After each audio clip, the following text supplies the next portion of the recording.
astonishingly vast amount of private capital needs to be deployed. Efficient and transparent markets, prevention of systemic risks. Aujourd'hui, l'autorité marocaine du marché des capitaux organise une conférence publique autour du rôle du marché des capitaux dans le monde, dans le financement de l'économie. Cette conférence publique de très haut niveau clôture les assemblées annuelles de l'IOSCO, qui est notre association internationale des autorités de régulation des marchés financiers, qui se sont déroulées pour la première fois. Ces assemblées se déroulent pour la première fois au Maroc et dans le monde arabe, et la première fois en présentiel depuis le Covid.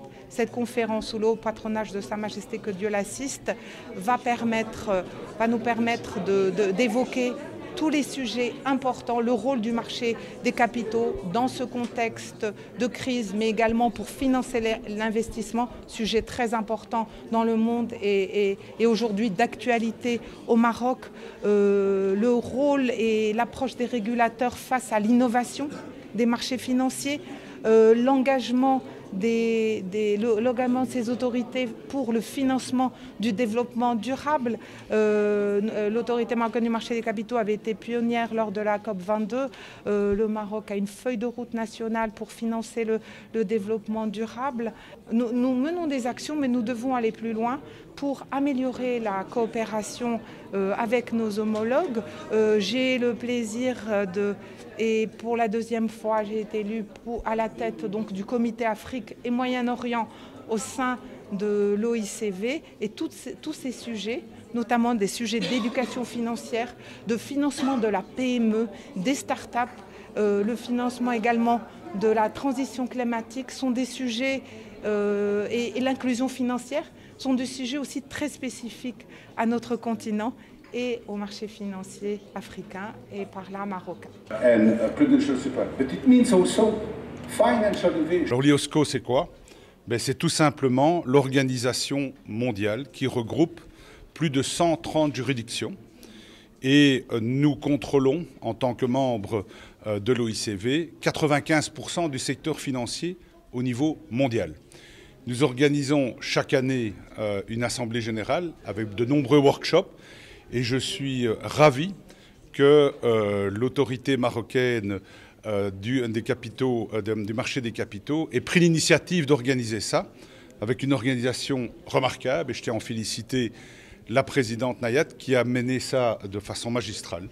Un de nos enjeux aussi est de nous aider les uns les autres pour ce qu'on appelle en anglais le capacity building, c'est-à-dire proposer à toutes et à tous des outils qui permettent à chacun de mieux accompagner et de mieux contrôler l'appel public à l'épargne. Alors comment est-ce qu'on procède?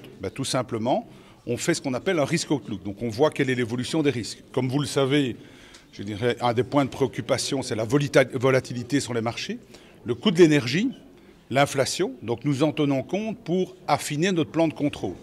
Et c'est ce que nous avons pu faire à Marrakech, notamment, en prenant un certain nombre de décisions pour affiner notre plan d'action.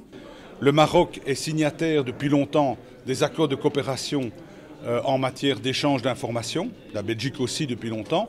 Il y a près de 120 autorités de contrôle qui ont signé ça, donc c'est très important, notamment pour assurer la transparence. Et je crois que le Royaume du Maroc et l'autorité marocaine du marché des capitaux a veillé à avoir des standards qui sont au niveau international. Je crois que c'est très important pour la crédibilité des marchés.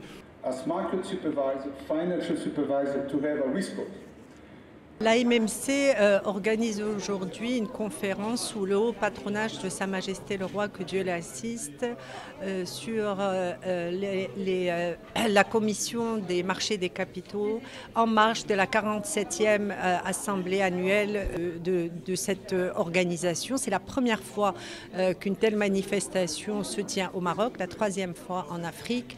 Cela d'abord témoigne de la forte, on va dire, présence du marché marocain dans les standards internationaux sur les marchés des capitaux à travers des institutions fortes et à travers, on va dire, des standards internationaux en termes de travail. C'est un moment important pour voir les solutions à l'international, pour manager ces crises successives que vive le monde, mais aussi compte tenu de l'importance des marchés des capitaux dans la feuille de route de reprise, de relance économique et notamment pour la relance de l'investissement tel que cela a été indiqué dans le discours de Sa Majesté à l'ouverture du Parlement, dans le programme gouvernemental où nous avons besoin de mobiliser l'ensemble de l'épargne nationale et internationale en faveur d'un développement économique et social de notre pays. Years ago, that the first and last item that people look at